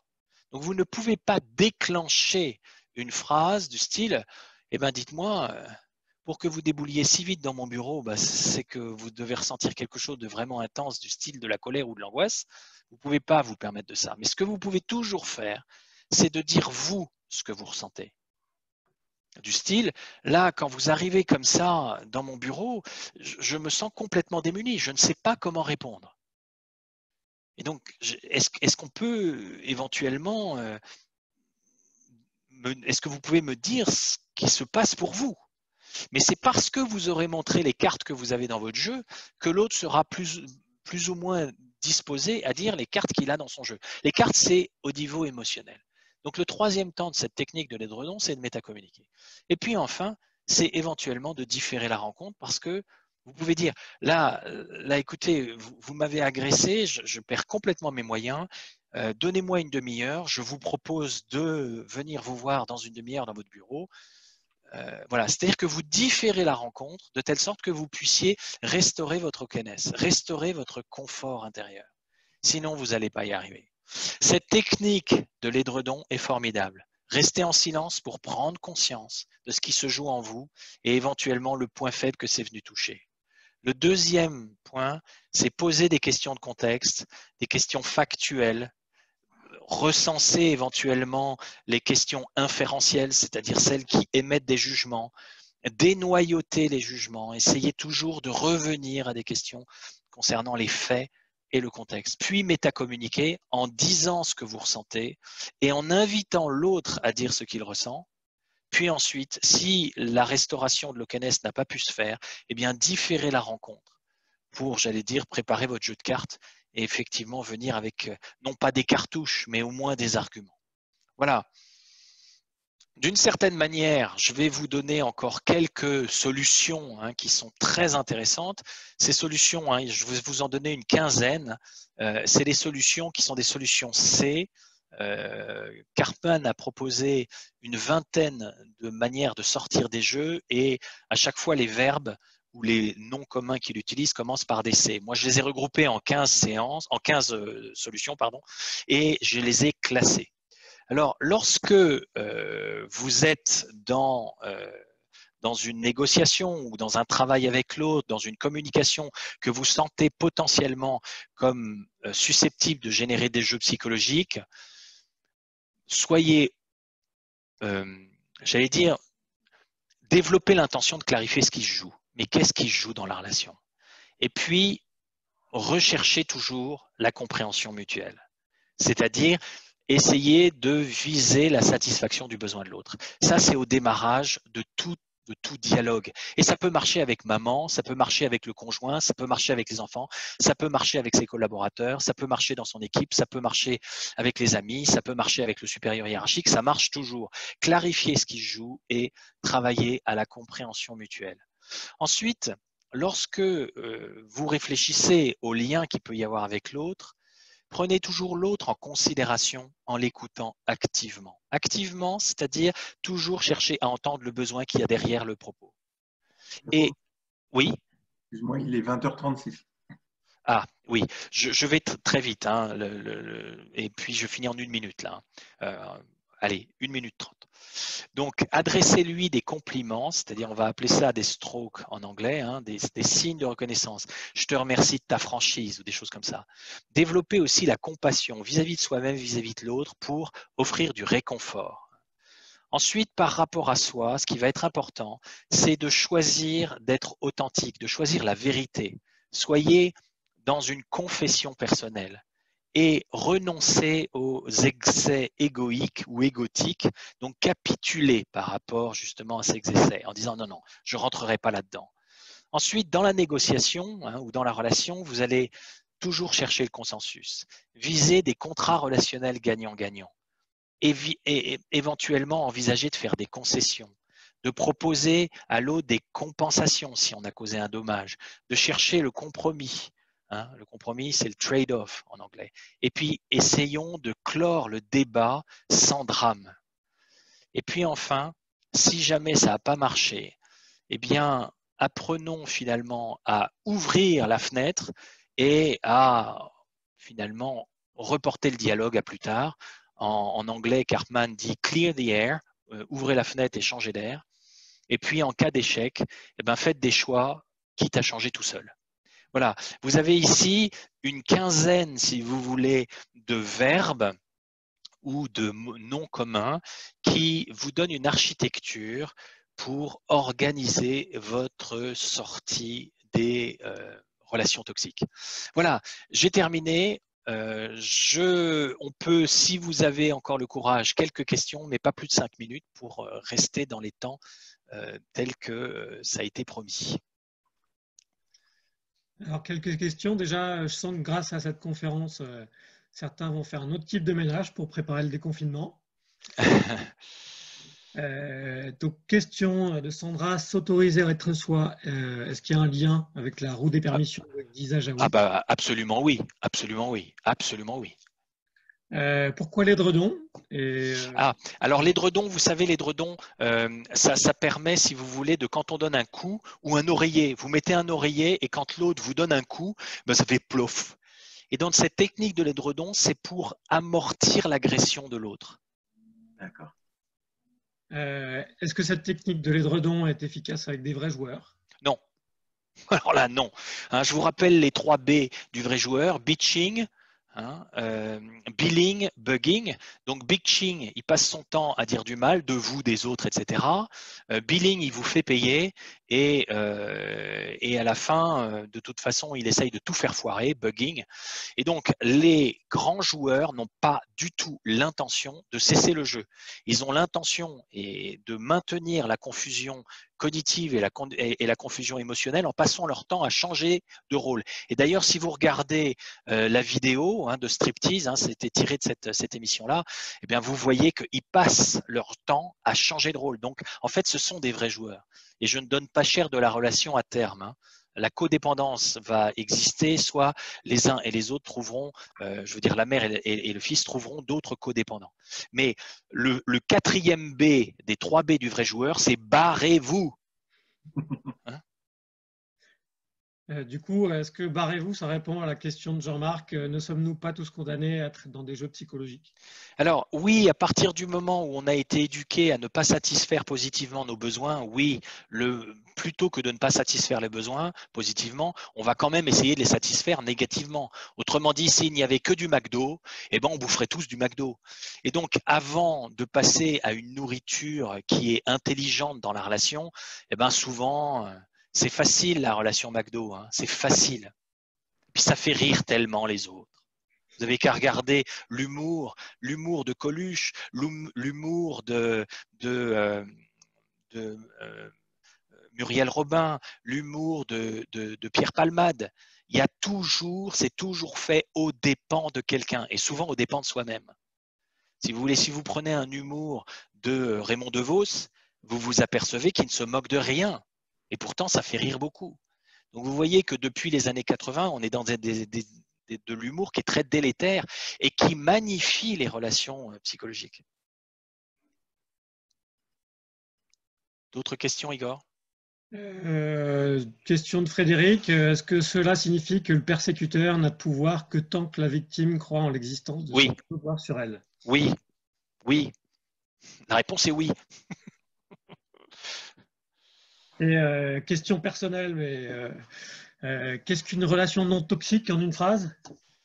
C'est une relation qui nourrit positivement la satisfaction des besoins et qui nous permet de développer une plus grande estime de soi, une plus grande autodétermination et la conviction que ça vaut le coup de vivre. Et du coup, de conclure avec beaucoup de remerciements de la part des participants sur le chat. Merci beaucoup. Passez une très bonne soirée. Alors, juste avant, j'ai quelques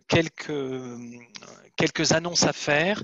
Alors, je vais animer un atelier pour vous faire travailler chacun, ceux qui voudront, le dernier week-end de juin. Ça se passera à Lyon.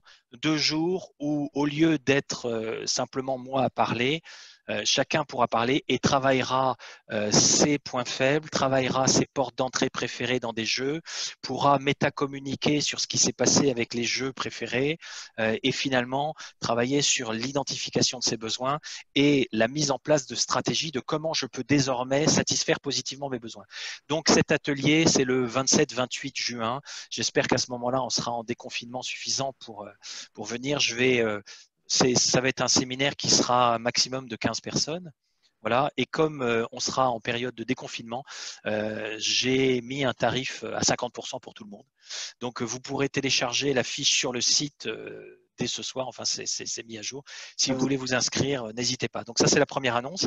La deuxième annonce, c'est que mercredi prochain, je fais un webinaire sans conférence initiale sur le sens que je vois au coronavirus, enfin au Covid. Et puis, finalement, le sens symbolique, parce que BFM TV, LCI, etc., nous abreuvent d'un sens, j'allais dire, littéral, mais il y a quand même un sens symbolique à proposer. Et je m'appuie sur les travaux de Abdenour Bidar, qui est un philosophe musulman contemporain, ex-inspecteur de l'éducation nationale. Et donc, absolument passionnant ces travaux. Il a écrit un petit bouquin qui s'appelle Les tisserands et il explicite ou il explique que la crise mère, si vous voulez, de la société est une crise de la rupture de trois liens, le lien avec soi-même, le lien avec l'autre et le lien avec la nature. Et donc, il y a des choses à dire sur finalement quel est le sens symbolique et spirituel de ce qui se passe. Et donc, je vous proposerai effectivement mercredi prochain à 19h jusqu'à 20h30, même logique, un exposé de 3/4 d'heure et puis des questions. Voilà. Ensuite, et le formulaire pour vous inscrire est d'ores et déjà disponible sur le site MyYotis. Voilà. Et puis, vous rappelez aussi, pour ceux qui sont coachs, que j'ai des groupes de supervision et je fais depuis le coronavirus ou le confinement des groupes de supervision en Zoom. Et du coup, certains d'entre vous, je sais, y ont déjà participé. Et quand bien même nous serions déconfinés, parce que nous finirons par être déconfinés, je maintiendrai tous les mois une journée en Zoom pour ceux qui ne sont ni à Paris, ni à Marseille, ni à Lyon, ni à Aix, ni qui sont les lieux de mes groupes de supervision.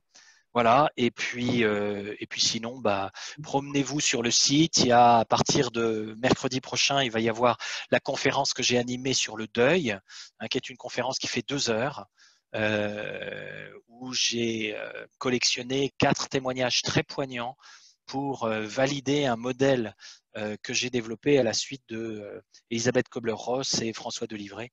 Voilà, un certain nombre d'entre vous avaient participé à cette conférence et donc elle va être en ligne très prochainement, donc mercredi prochain. Et je ferai le webinaire la semaine suivante. Tous les mercredis soirs, je vais essayer de faire un webinaire. Voilà, c'était les annonces. 2 petites informations additionnelles. Le support PowerPoint que tu nous as présenté, le PDF sera disponible, sera envoyé par mail. Alors, je sens que la bonne réponse, c'est oui. Donc, eh bien oui. Alors, suis-je victime? Suis-je sauveteur, etc. Non, ça me fait plaisir de vous le donner.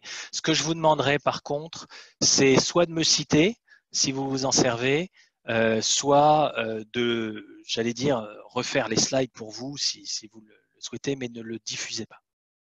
Et dernière information. Donc, on a dit que cette conférence, ce webinaire est enregistré. D'ici la fin de la semaine, il sera disponible en replay via le site de MyYotis au même endroit que vous avez pu vous inscrire. Vous aurez l'opportunité de vous inscrire au prochain webinaire au pluriel si vous le souhaitez et de revoir la vidéo au même endroit. Alors, encore merci pour votre attention et je vous souhaite une très bonne soirée. T'as encore laissé la cafetière allumée et blanc, tu vois? Genre, ça va la. Bah non, mais non, c'est pas bien, je te le dis à chaque fois, tu me la laisses allumer toute la journée. Des bonnes repas.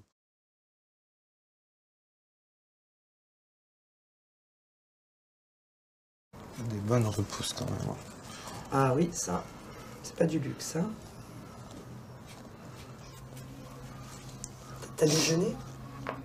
Non? Oui? Ouais.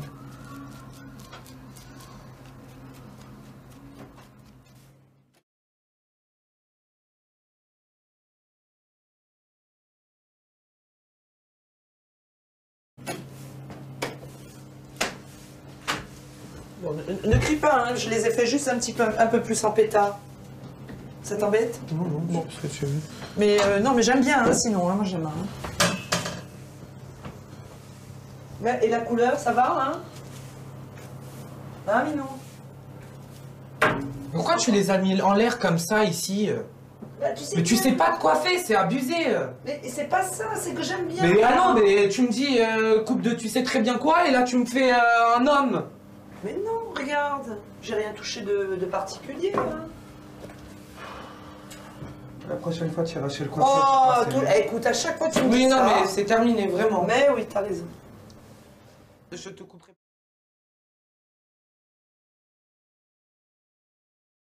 Je te couperai plus jamais les cheveux. Mais pourquoi? Parce que j'ai mis du Non, parce que d'acier. c'est bon, tes remarques, elles sont crevantes. Non, mais j'aime bien ce que tu m'as fait. Mais j'aime Non, bien mais les c'est coiffer. terminé. J'aime bien les C'est- coiffer bah, tu à te ma coifferas manière. toute seule et tu iras te faire couper les cheveux Moi, ailleurs. ce qui est important pour moi, c'est que tu me les coupes. Ta coupe, elle est bien, elle me plaît. Oui, bah tu iras te Mais les faire après, couper moi, ailleurs. Pourquoi? Bah parce que tu me fatigues. Tu me payes le coiffeur? Non, tu te le payes toute seule. Ah Moi, je bon travaille pas, donc tu te le payes. Ah oui, c'est vrai, pardon, excuse-moi. Et à toi, qu'est-ce que je paye alors? Tout le reste? Un paquet de clopes? Un paquet de clopes? T'es sûr? Ouais. Hein? Waouh, tu me rends fou mon compte de temps en temps.